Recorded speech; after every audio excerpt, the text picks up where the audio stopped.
Hey friend, I'm Danielle Damrell, and I am so grateful that you're listening to the Created Worthy podcast. This show is all about honoring the life stories of women from different ages, beliefs, backgrounds, and experiences. Everyone's got a story, and instead of getting stuck in the trap of unworthiness, this is a safe place for stories to be shared. On this show, we chat about the transformative power of creative processing too, and how we can utilize our God-given creativity with intention to heal, grow, find joy, create simplicity in the midst of our chaotic lives. So pull up a seat at our table, because we are all created worthy.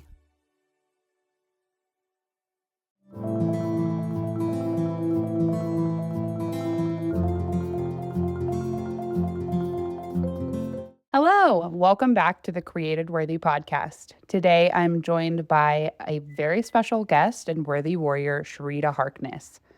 In a business world obsessed with spreadsheets and strategy decks, Sherita dares to ask a different question. What if the breakthrough you're seeking isn't hidden in the data, but in the untapped wisdom of your people? As a strategic guide and storyteller, she brings a refreshingly human perspective to business transformation, helping organizations rediscover their ability to see beyond what is to what could be. Her journey spans continents and industries, from global business and technology to creative arts and strategic consulting. But what makes Sherita truly unique isn't just her diverse experience, it's her gift for seeing the golden threads of possibility woven throughout every challenge. Through hands-on exploration and collaborative discovery, she creates brave spaces where teams can shed their disbelief and rediscover their innate wisdom. As the founder of Trading Fours, a strategic consulting firm, she helps organizations align their teams, systems, and strategy through the power of strategic play. Her unique approach combines leadership development and systems designed to create brave spaces where teams tap into their wisdom collective, solve complex challenges, and build cultures where innovation thrives. Deeply rooted in faith and fueled by authentic connection, Sherita's work demonstrates that the most powerful strategies emerge when we dare to believe before we see. She's not just helping organizations improve, she's helping them remember how to soar. Sherita, thank you so much for joining me today on the Created Worthy podcast. Thank you for having me. I hope it doesn't disappoint. It will not disappoint. There is no possible way Sherita can disappoint. Let's hope not. Let's do this thing. Okay. How I'd love to start is if you could just take us back to the beginning of your life. Where were you born and raised? And maybe just paint a picture of what life was like for you growing up. I was born in Tupelo, Mississippi. I lived there for all of 3 months. We moved to Ohio. So I don't really remember that part of my life. I grew up moving around a lot. So I lived the first part of my preschool through elementary school in Ohio, moving from like Dayton to suburbs of Dayton to Cincinnati. And then we moved to Detroit, outside of Detroit, in an area called Southfield, Michigan. And then when I was in about fourth grade, we moved to Louisiana. I lived there for 6 years outside New Orleans in an area called Destrehan, Louisiana. And then we moved for a little while for the summer with my grandmother. I chose to stay with her in Montgomery for a while. And then we moved in the middle of my ninth grade year. It felt like the middle because we'd already started in New Orleans, but to Atlanta. So I grew up mostly the rest of high school through college there. I went to school at Florida State, went back to Georgia State because my dad said, "You got free money here, get back." So I did. And then ended up also going to Full Sail University. I went to LaGrange College for teaching. And so, yeah, I have been all over as a child. I have 3 brothers. I'm the oldest. So there's that. I was a tomboy for a little while. My mom had to consistently remind me that I was, in her words, "You are a girl." Because my brothers would be like, "You're such a girl." And I'm like, "No, I'm not." So I just wanted to be like the boys. But really, I just think what I loved about my brothers was that I felt sometimes like they could do things I couldn't do. They would had freedom. They could like go and just be. Yeah. And I think that's what my mom realized later. And just then she started encouraging me in that. My parents was very blessed. I felt as a child, I thought everybody's parents were the Huxtables. But I really feel like my parents were Cliff and Claire Huxtable. And my dad would try on Thursday nights after watching the show to reenact things that Cliff did on the show for my mom, for us.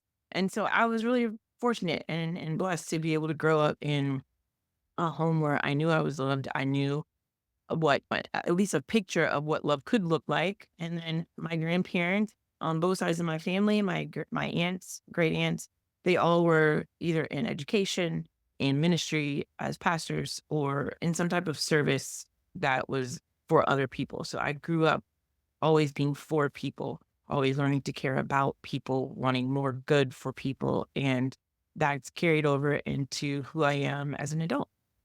I stinking love that. Also, how were you able to just sum up the whole first, what, 24 years of your life into a minute? That is so impressive to me. So, hey, and trying to it's called keep things short so listeners want to listen. You know what I mean? Oh my gosh. Well, Things. Those are like big things. It yeah, wasn't those are huge things. yeah. What caused you guys to move a lot in those early years? My dad has an architectural degree, which I didn't find that out till later. I used to think he was an architect when I was a kid. And then I was literally on stage at a conference speaking to creatives and talking about the difference between architecting space for people and engineering space for people. And I found out just before that talk that my dad was not an architect. He went to Clemson for and received an architectural degree in engineering, but then he decided he wanted to go more into construction management. So as a construction project manager, he moved companies when they finished building a building. You got to go to the next project. So for the first couple of years of my life, he worked for a company called Blunt. I don't think it even exists anymore. But then he moved to other companies, and that's what brought us south. H.J. Russell, an amazing company in the South. A lot of people, if you're in construction or architecture, have heard of it. Yeah. They've built like tons of buildings, but he was always working on airports.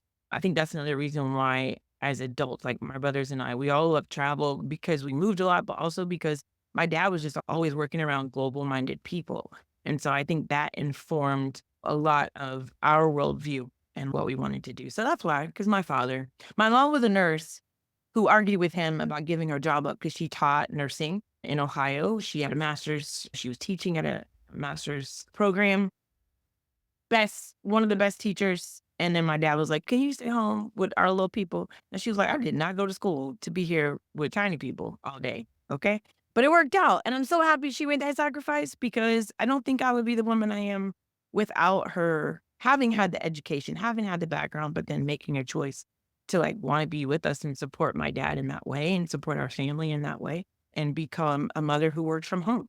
Yeah. That's why. So she did end up staying home with you guys and She did when you were reluctantly, and little. reminded us all the time that it was Jesus who asked her to do that, and she did not. And only because she loved God did she choose to stay at home with all the little people.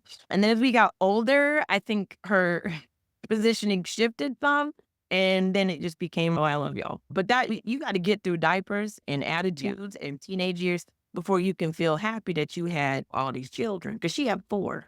Yeah. So no, I don't blame her, but Well, yeah, we need to give her some snaps for she obedience. She gets all the snaps because that's like a incredible model of obedience and like dying yeah. to yourself. Because Well, I mean, they told us, I think, granted, she's a, I know everybody's not necessarily a believer, like you said, that's tuning into your podcast, but my mom was not a Christian initially in the way that she was as we grew up. So we grew with her in her faith.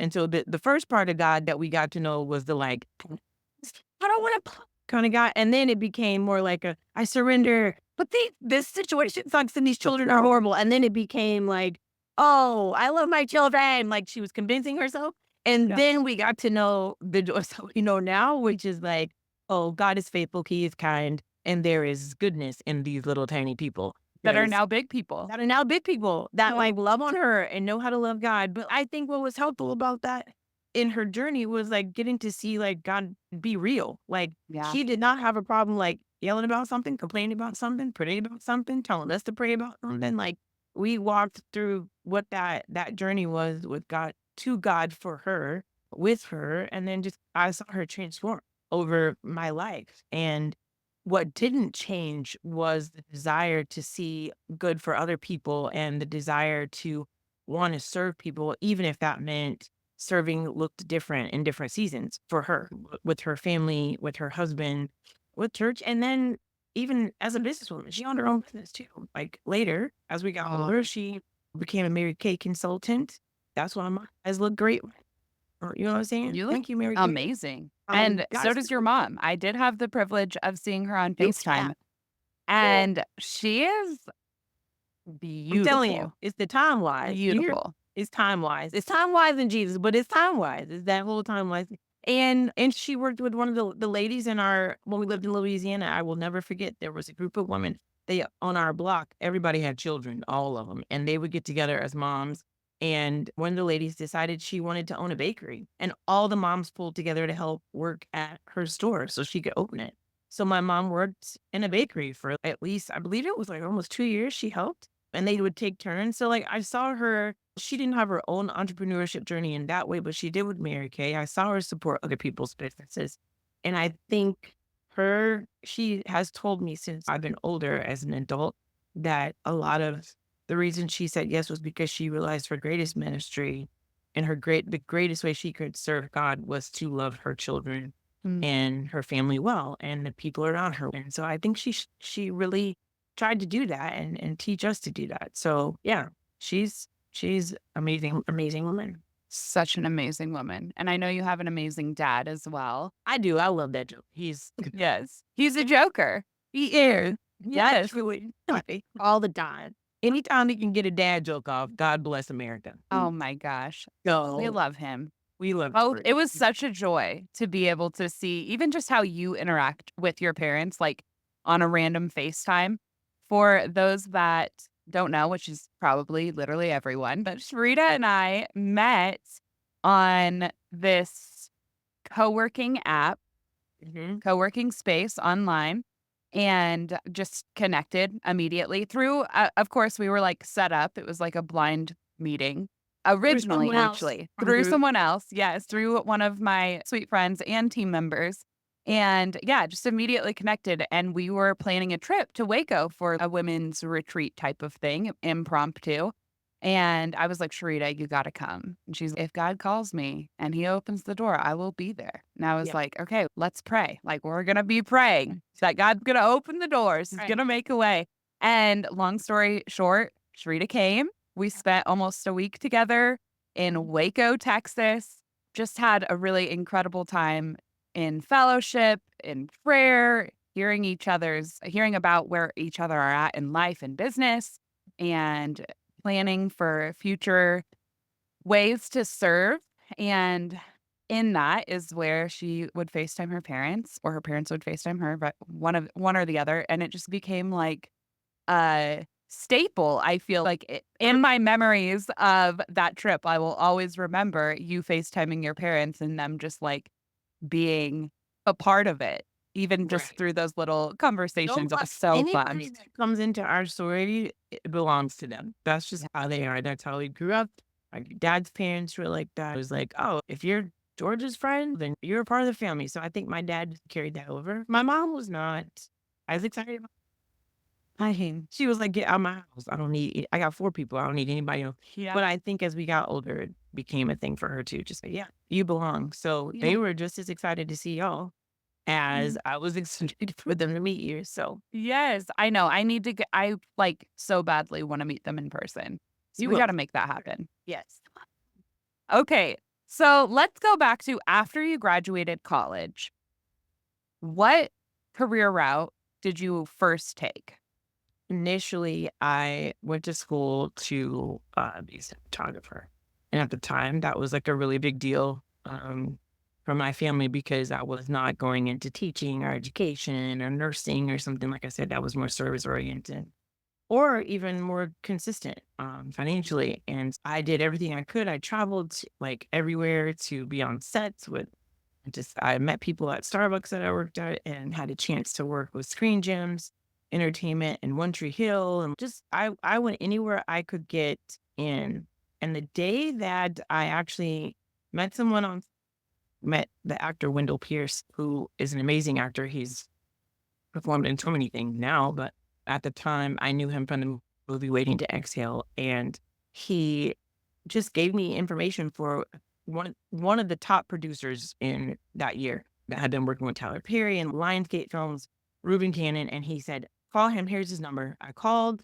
He told me what to do to be able to get in to work with them. And the very same day, I felt like God was like, "Okay, you need to go teach." And I was like, "The devil is a liar. That is not.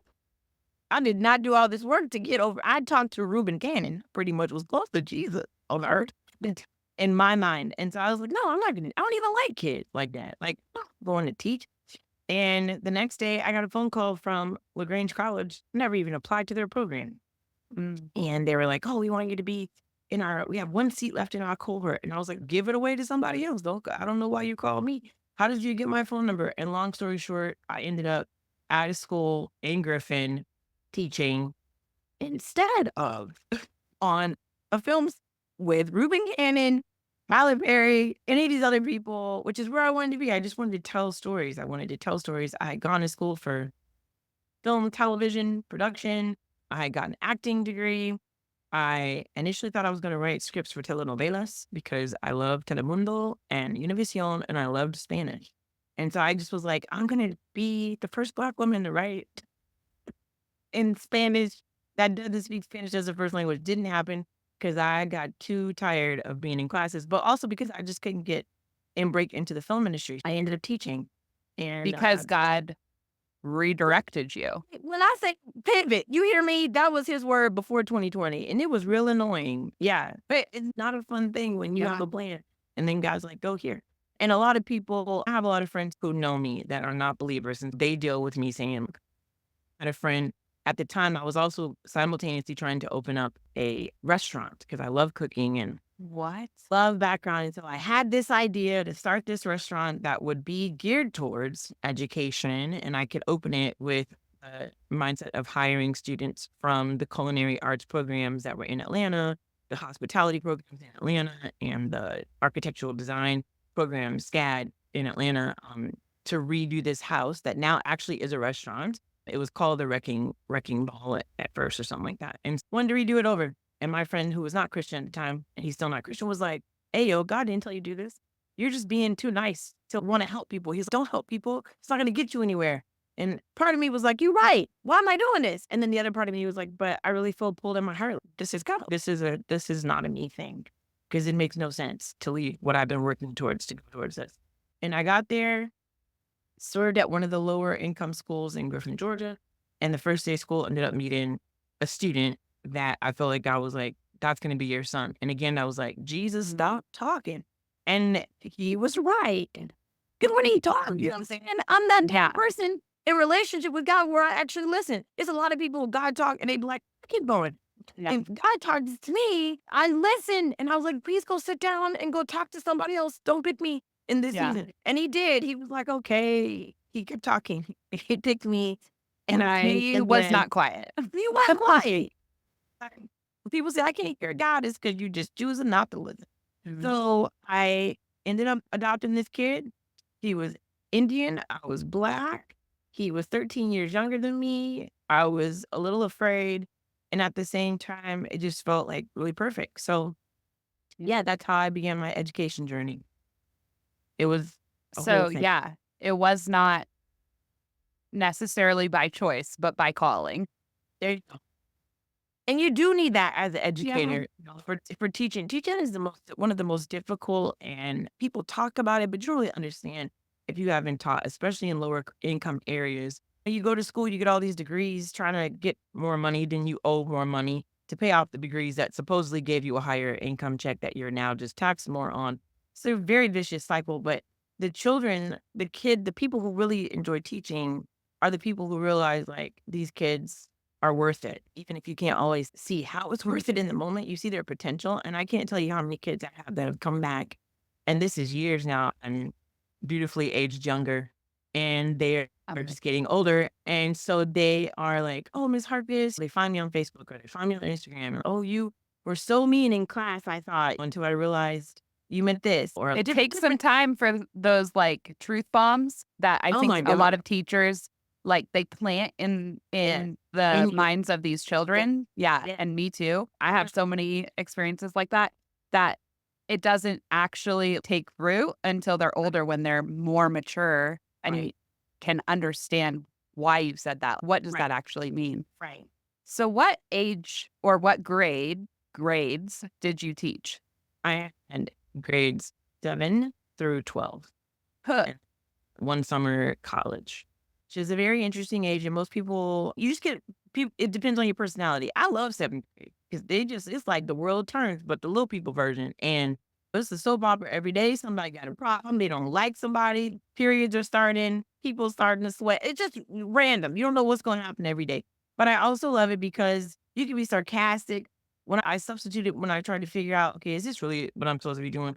And I thought I could be a kindergarten teacher, and I thought wrong because they have germs and they touch you and they can't write their name yet. And I just was having moments with these little people. You can't say shut up. And I messed that up at least 4 times. And I was like, this is not for me. I need somebody that is older that don't have all their brain cells. And that is seventh grade. That's seventh grade. So That is seventh I grade. will pray for anybody with 12-year-olds and up because they lose brain cells every single day. And you have to remind yourself not to hurt people and that they just don't know. But they're so cool too because they're losing brain cells, they have space for new ones to grow. And then you Amazing. Yes. learn and teach and grow along with them. So I taught English and I taught theater and I loved both of them. Wow. Yeah. That is so fun. I can picture you as a teacher. Like I would probably be the student in your classroom who like caused a lot of problems, but it's actually Absolutely. because yes, but it's actually because like you were my favorite teacher. Yeah. And I Yeah. assume that's A lot of those probably, kids. yeah, Yeah. I bet you did. They're still around today. Right. Oh, Just cool. yes. I love when those relationships like end up becoming something that is so much more than you could have ever imagined, right? Yeah. That's just so God when he brings, especially I was never a teacher, so I don't have that type of relationship, but there are people that are younger than me that I've met throughout the years that we're still in connection, even if it's just once or twice a year. And I'll just always have a sweet bond with them because of the moments we were able to share. Yeah. So I know now you are not a teacher, No. and there's been quite a journey from that time in your life to where you are today. Yes. You've traveled the world, you've lived in out of the country across the seas. And so I would love for you to tell us a little bit about how you were called out of teaching, because I'm going to assume it was a calling as well, and what you were called into next. Uh, I'm caught out of teaching. I wouldn't say caught, I would say forced Oh, circumstantially. So I went to Dubai at the end of my, I don't know, maybe 5 years in because of the recession. Ended up going there to teach ESL, English as a second language, to Emirati girls who love and adore. mm, And I actually found that living in Dubai and working in the UAE, because I worked for the government of Abu Dhabi and taught at a school in the Emirate Shman. Emirates are states.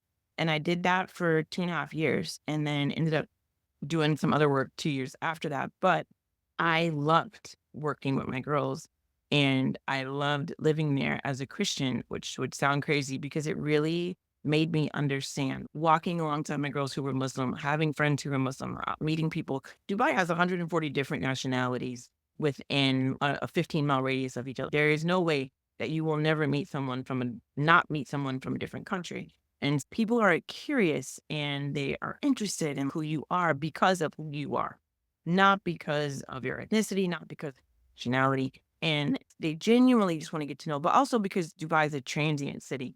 So halfway through my first year there, I got pulled out of teaching because the sheikh said, the sheikh is the owner of the UAE, and the sheikh's office found that I had a unique set of skills in storytelling, production, education, and in science and technology because I had gone back to school to get a tech degree. And they pulled me out and they're like, okay, they came to the school and told me, okay, this your last day.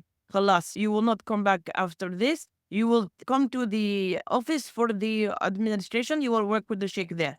He have a new program for you to create. And I was like, no, I'm good. Thank you. I appreciate it. But I love my girl. I want to be here. So they left. Next day, it's a whole entourage that comes and it's a totally different person. He is full fledged in his Dubai wear.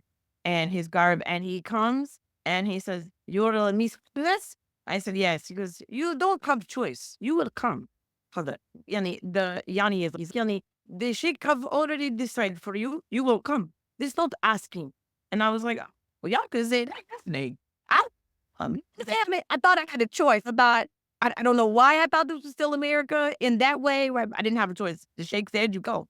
So I was pulled out of teaching and ended up working in the Sheikh's office to write a curriculum initially for the UAE to allow girls to be in creative media production. And I had to align that with a curriculum that was based in Britain with a program called BTEC with the British Technical Education Council. And then they said, now you got to, I finished that, which was not easy, but done because I had background in curriculum writing.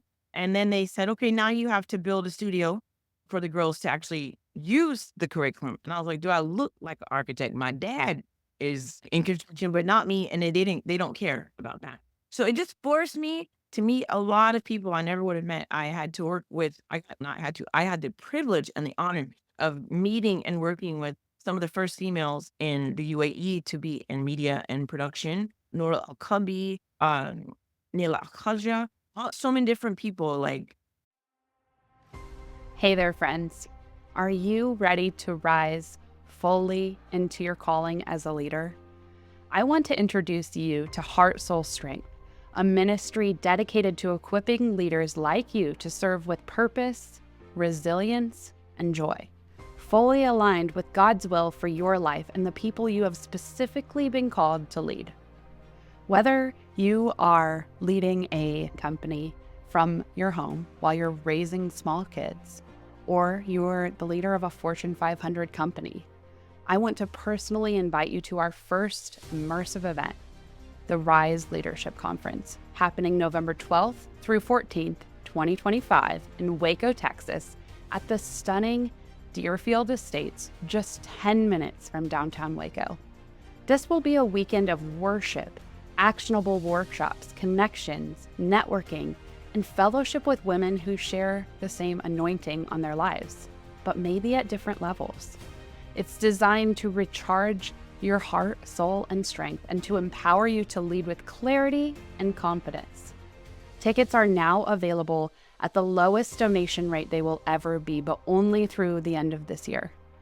So whether you're able to join us in person or simply just want to support the mission of Heart Soul Strength, where we are called to equip leaders, your donation makes a difference. And as a thank you, now through the end of the year, if you donate any amount, we will send you a little gift, a bookmark, a magnet, or a sticker to show you our gratitude. Visit heartsoulstrength.org to learn more, to donate, or to grab your ticket to Rise. Let's rise into leadership the way that God intended, together. You are created worthy, and through Him, you have the heart, soul, and strength to make a kingdom impact in whatever role you're serving in. God's got you, and you got this.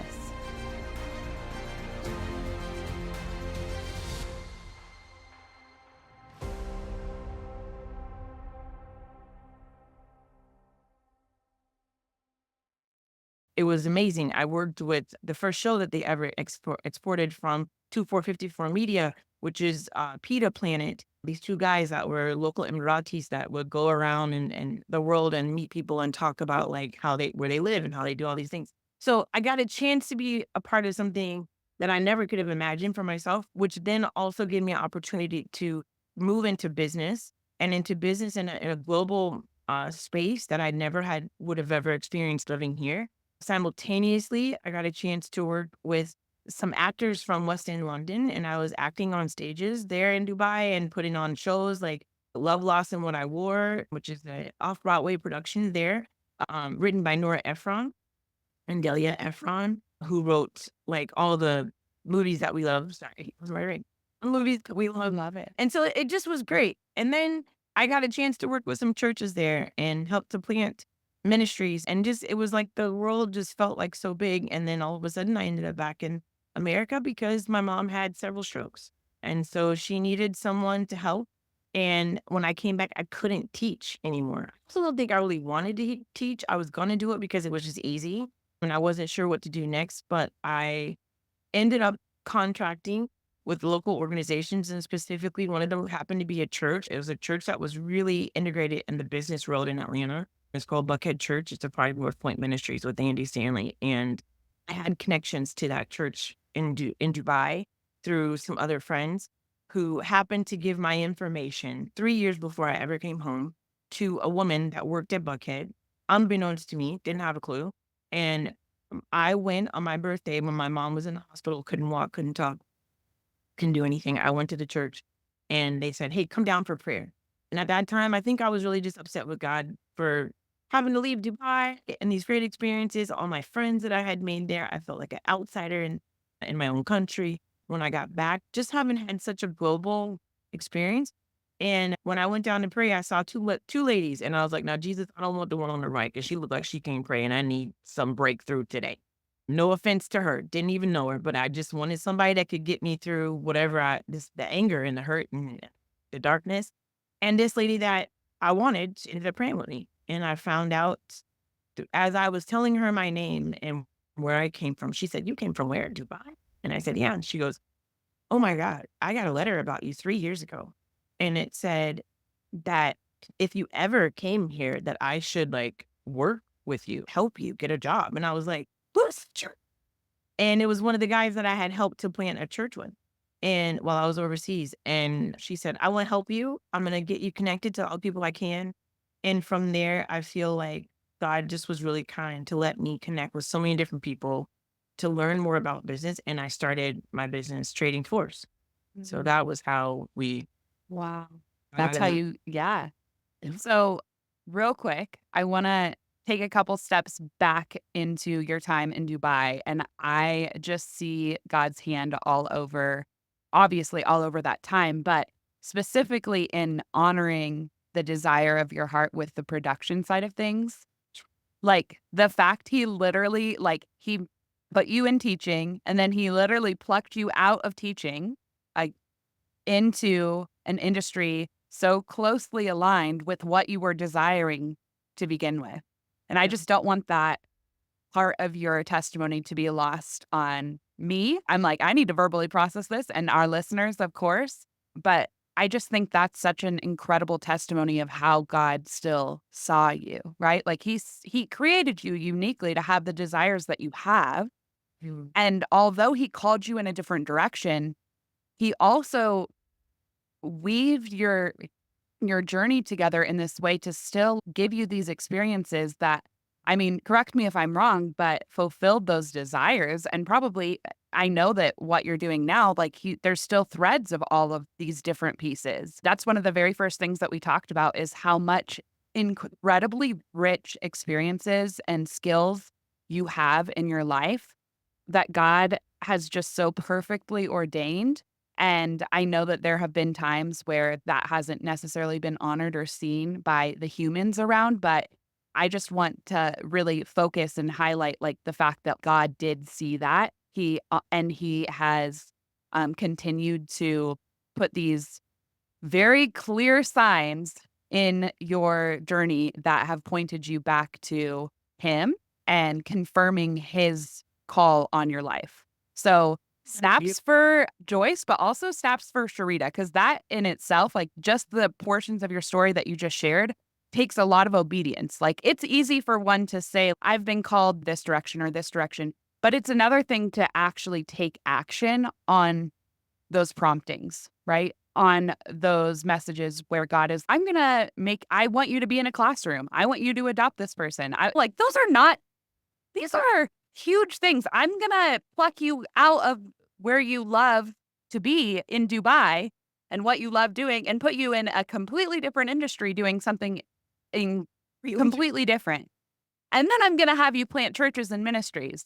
And then I'm going to have you do this and this. And then you're going to get on stage. And then you're going to do, but it was like, so I don't know, like that's hearing all those pieces of what you've journeyed through is what makes me so incredibly honored to be sitting across the screen from you and hearing how God saw you and has continued to protect you and guide you into these making this huge, huge amount of impact. Mhm. Like the amount of people that you've impacted and lives that you've changed through the work that you've done by being obedient are countless, and it's continual impact, right? It's legacy impact Yeah. where there every day somebody is impacted by the work that you've done and then now the work that you continue to do. So, snaps for you, my sweet friend. I I'm grateful that think you so. together. I don't think I ever paid attention to that, if I'm honest. You live your story. I think that's for Mhm, anybody listening too. You're just so focused on living your story. And I'm very much an achiever. I'm the oldest. mhm. So it's get this time, mark this off.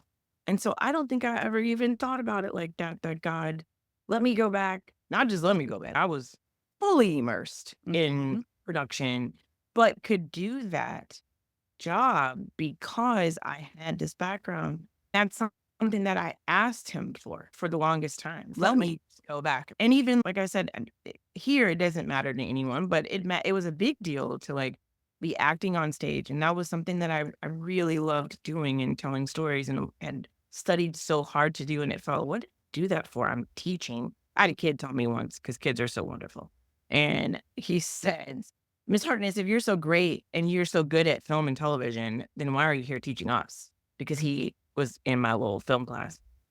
And I could have said lots of little things to this child. I didn't. Instead, I just said, because if all the great people go on to be great, then who teaches you? You have to learn from good people. And just because I've chosen, I said, I chose to be here. That doesn't mean that I'm not great. It just means that I've chosen to lay something down that I love to honor something else that will give you an opportunity to do what you love. Mm. So you ought to thank me, which is a little trifling tale. Now sit down. So we just went on. But I want to thank you for that reminder that just because you don't always see it show up the way that you want it to show up in your story, doesn't mean that God is forgotten, right? It doesn't mean that you're forgotten. It also doesn't mean that you won't get to do if you're not a follower of Christ, it doesn't mean that you won't get a chance to do the things that you want. There's Mm. just timing, right? For everything Yeah. there's a time and for everything there's a season. And I just, yeah, almost forgot about that. So thank you for the Yeah. reminder. That's amazing. And I think it also points to the fact that nothing is wasted, Right. right? Like, Right. you didn't go to school to learn these things for them to not ever play a part in your life. I think I hear that all the time from people. I went to school Yeah. for this, but I'm not doing anything in that industry. I'm like, so do you think that your time in school didn't serve a purpose? Because I just Right. don't believe that. Yeah. Or the way that, again, the way you thought it was going to show up. It's not Yeah, showing up that way. It doesn't mean that it's exactly. not valuable or not there. So, no, I just, thanks for the reminder because it's easy to forget when you're like in the story, right? Yes. Oh, for sure. That's I, why it's so important. I believe that our life stories are the most powerful tool of connection that we have. yeah. And this is why, like, this conversation right now is evidence of why the Lord has called me to start this type of podcast, is Yeah. because we need to have spaces where we can just tell our stories. Because Yeah. there's so much healing that happens and so much awakening that happens when we tell them, when Mhm. we share about what we've walked through. And Mm. then we have that time set apart to process this so that we can see the ways that these things work together, right? I call them like sometimes we walk through the puzzle piece seasons where all of a sudden it's like, oh, now I see why God led me there. Right. Right. Oh, now I see. And so you see some of those puzzle pieces starting to connect. But if we're just so lost in the busyness of life, then we don't actually make time to connect those puzzle pieces, which is Right. where connection like this and telling stories just about who you are and what you've walked through, this is what makes those puzzle pieces connect. Well, Uh, right. Like it is. that's why you love Disney. That's why you love the stories you love because you have So right. perspective outside to see the dots connect. And Yep. so we look to stories a lot of times, I think, to escape our own story and find like purpose in our own story. But Yep. really, all the purpose, all the magic, it's already in your story. Mhm. You just need to step outside of your own story to be able to have the perspective to like to see it, that it's Yeah. there. That same magic is woven into your story as well. Mm. So That yeah. is so good. That's like a mic drop moment right there. That same magic is woven into your story as well. It hasn't missed you. Your Mhm. and somebody else's life is not better than your life. That you just have to seek that, right? You have to take the time to process it, to create, right? To connect, to do sometimes have to do the therapy work or the inner work or make that really uncomfortable step of obedience that you're being prompted to take that is probably completely different than the plan that you made. Yeah. And then but that is where the magic happens. That is the magic of your story is you being able to say, I put my plan aside and I did something that was uncomfortable for the sake of others or for the sake of just honoring God. Like we don't have Of to have all course. of the pieces or for I yourself. I think people forget that too. I'm like, I've had to learn that coming from a house of service minded, service oriented family. It can be so easy, especially for me. I'm the oldest, I'm the only girl, like to want to carry, forget that the magic that and I say magic, and for some people who are Christian, they'll be like, "Oh, that's such a crazy." But I'm like, magic belongs to God. Like Mhm. magic is Miracles are magic. a miracle does not need I don't need to have something so supernatural all the time. Sometimes the miracle is me. Sometimes the miracle is that I got out of bed this morning. Yep. Like, you don't know what could have happened to me. Sometimes the miracle is I can appreciate like just the fact that I can see color. I can see a sunrise. I was looking to the left or right because there's a window that's right Yep. outside. My miracle is even in my house. Like I used to dream that I would have a room that I could write in, like just for writing, because all the writers that I admire, Maya Angelou, Toni Morrison, these women had writing rooms, and Virginia Woolf, they had their own space for writing. And I just thought, oh God, one day, and I have it. And yet there's been times I've sat in this very room and thought, oh, there's nothing magical about what I'm doing today. And that's not true. So Yeah. I think sometimes it's just recognizing magic is in little things.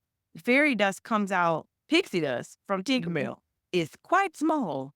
So it has Mhm. to fall on little things, right? Magic is granular. It's not always so grand, but it does create like very big things. You know what I mean? Yes, yes, yes, yes, yes. Oh my gosh. I just oh my god. I don't know. I'm like, take it all in, take it all in. I need to receive all of the Filtering me down from myself. It's a reminder for me. I'm not just telling you to say it, but yeah. Oh, we get Just yeah. I feel like everything I say on here, like when I'm in deep conversation with people, I'm like, "Oh God, this is where when I pray those words, take away my words and fill me with yours." It is. I love that you pointed out sometimes it's for you. Oh yeah, that's right. Talk you about preaching to choir. you matter right where you are. You matter to you're important.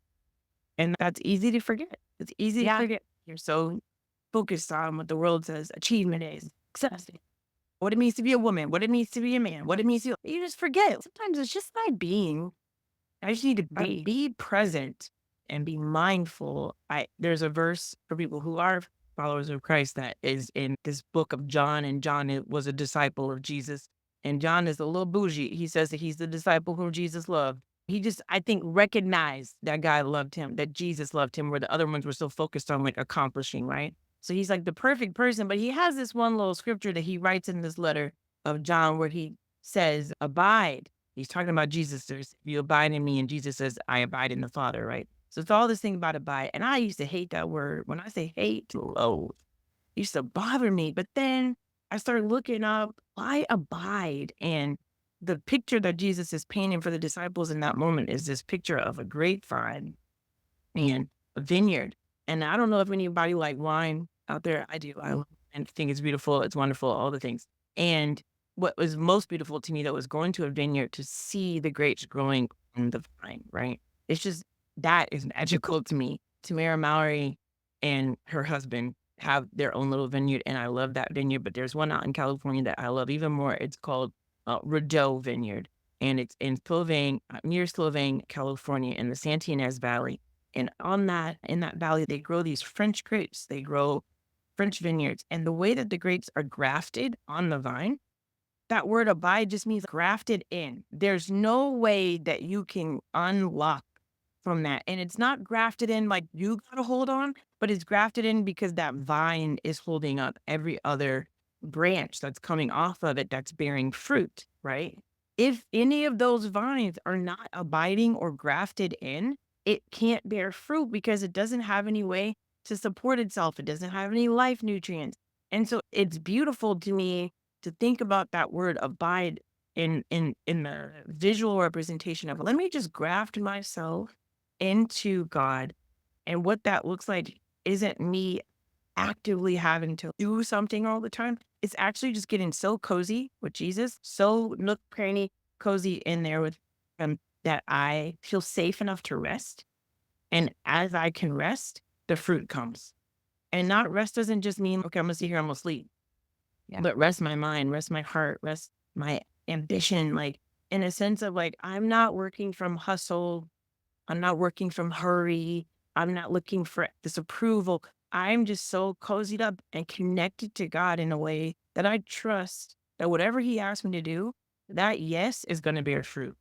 And I don't have to do anything crazy to get it. I just got to be present. I just got to show up to my story and take the next step. Yeah. Whatever. What's that? Sorry, that was like the long way to get there. But No, I'm like taking seriously so many notes oh, you're so cute. in my Barbie journal. Come on, Barbie. Do it. Do it. I'm like, yes, this is so good. Oh my Oh, gosh. got it. So before we wrap today, I want you to talk to us a little bit about trading fours. On Created Worthy, we don't so much focus on what we do, but rather on who we are. And you have done such a great job of actually, you basically just said that in focusing on not focusing on what you do, but rather who you Yeah. are and and abiding in him, right? And finding that rest in him and letting that be the thing that bears the fruit. Yeah. Like that's really what the heartbeat of Created Worthy is about, is highlighting like who you are and how that has led you to what you do. And so at this stage in your journey, you have a company, an incredible company called Trading Fours. I know you also have a lot of other endeavors that the Lord has called you to and projects and all kinds of things, which as a serial entrepreneur myself, feel I'm very multi-passionate. I feel so deeply connected in you with that or to you with that. That came out weird. I will Anyways, put you in. so tell us about Trading Fours and what's coming up in your life and business now. Singing fours is actually a jazz term, and it's where you generally will have four instruments trade off between each other. And I did some research a long time ago when I was trying to figure out the name because it just kept coming. I was like, why? This is a weird name. How do you explain this to people? But there's a magic chemical, is what was in this research thing that's released for the players when they are trading fours that allows them to trade off in the middle of the song just naturally. And that chemical is only released when they are playing together. Like it's also released for the audience listening. And so that's where the name came from, was Trading Fours, because I grew up in New Orleans. I play clarinet, I play saxophone, love jazz music, love music in general. But also it just came from this idea that there were four areas that I felt like God has just allowed me to fall in love with in my life that played a role in how I do what I do. And that was understanding story, that was experience design, technology, and just this language of like strategy, and strategy being able to be applied to anything from events to moments to programming to organizations. So just recently, I would say in 2020, after trying to have a job shift, Holy Spirit just invited me to co-create a space that I could use all of my gifting. And I was like, what does that look like? And it has taken a long time, but I feel like I'm fairly excited about it. And so Trading Yeah. Force is organizational development and strategic design consulting firm. And all that means is that I use elements of design thinking, constructivist theory, which is the ability to help people come to meaning for themselves, and production value storytelling, like where people talk about brand storytelling, but understanding your story, as well as education and training to create space for executives, for leaders, entrepreneurs, owners, managers to be able to come around hard problems that they normally would hand off to a consultant and say, okay, you go fix this, but actually help them work through it themselves and give them the tools that they need to lead their people well. and to actually not only lead their people well, but empower their people to be leaders and empower their people to understand what their companies do, how they do it, and empower their people to love the clients that they serve in ways that are authentic to them and authentic to the company's mission, vision, and values. So I basically help them unearth the magic in their people that they already have so that they can then create magic for the people they want to serve. That's like a Wow. very heady way of saying that, right? No, that's incredible. Can you just real quickly sum up what those 4 areas are? You said there's 4 areas that you realized Oh, storytelling. you. So that was the one. The second one was experience design. Um, the third one was strategy. And the fourth one was technology. Hmm.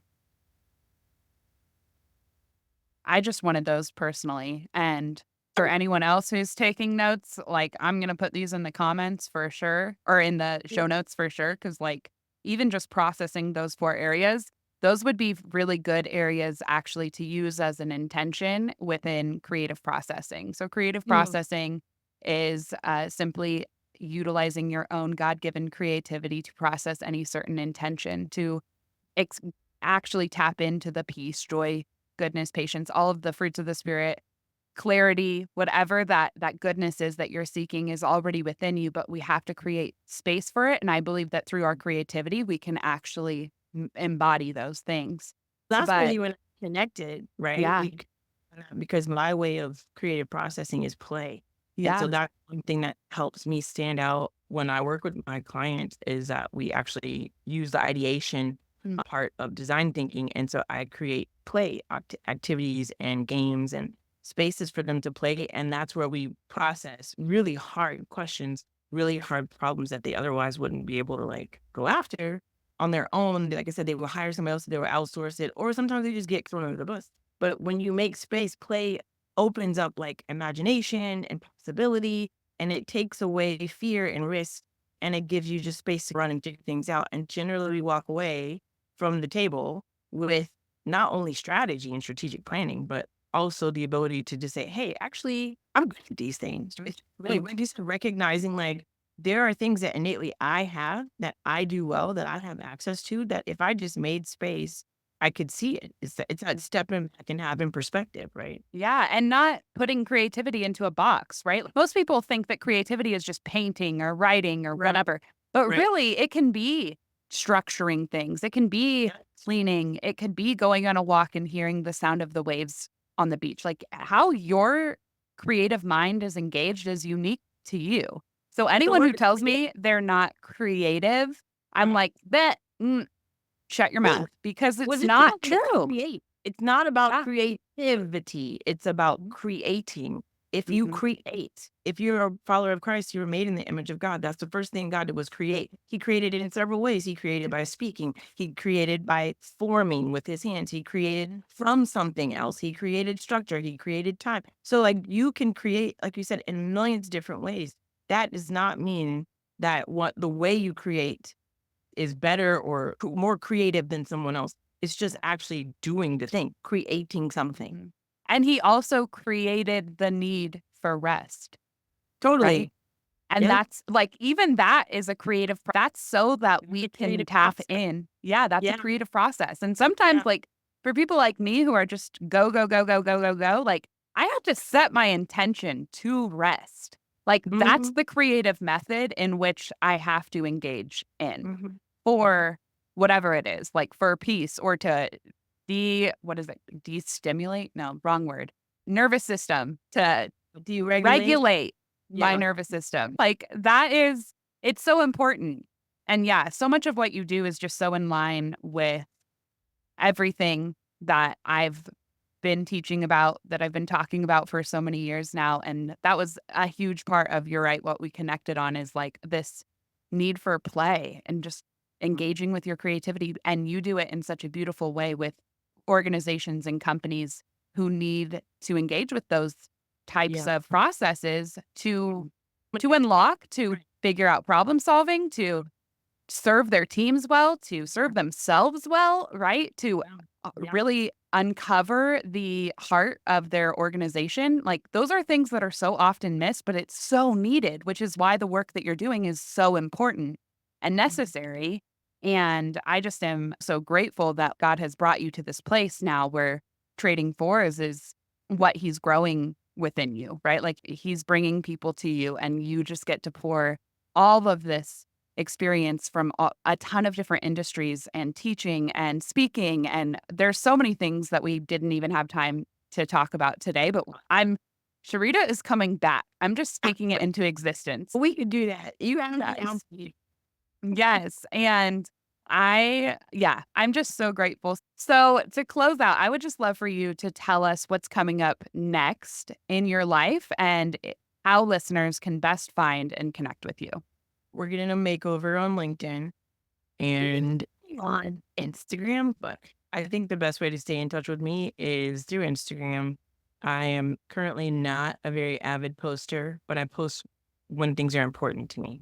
So you can stay in touch that way. If you're on LinkedIn, if you're a leader, if you are owner of a business and you are looking for support for business strategy, brand story support, any of those things, you can head over to LinkedIn and connect with me there. And yeah, I'll have a whole new look at the end of November, going into the new year.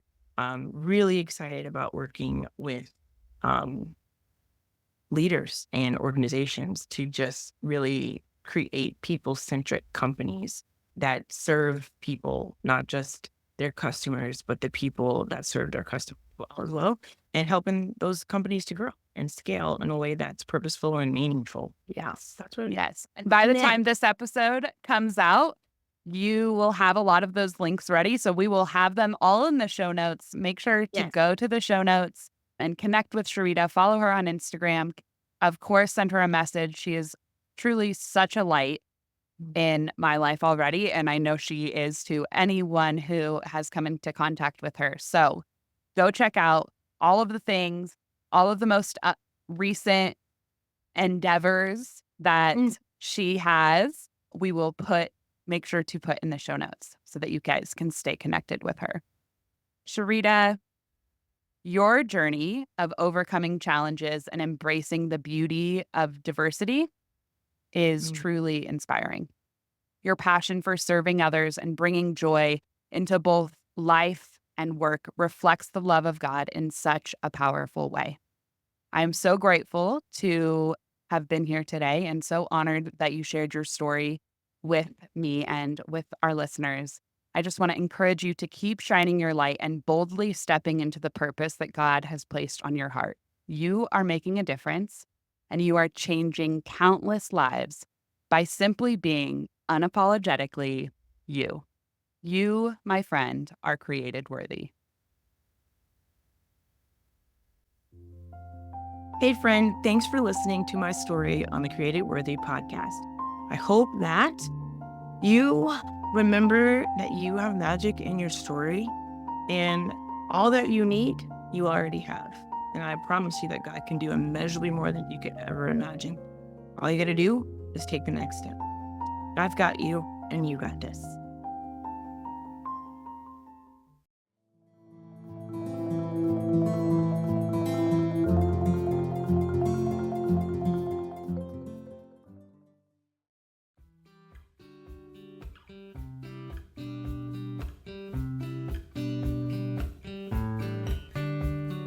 Thanks for listening and tuning in to the Created Worthy podcast.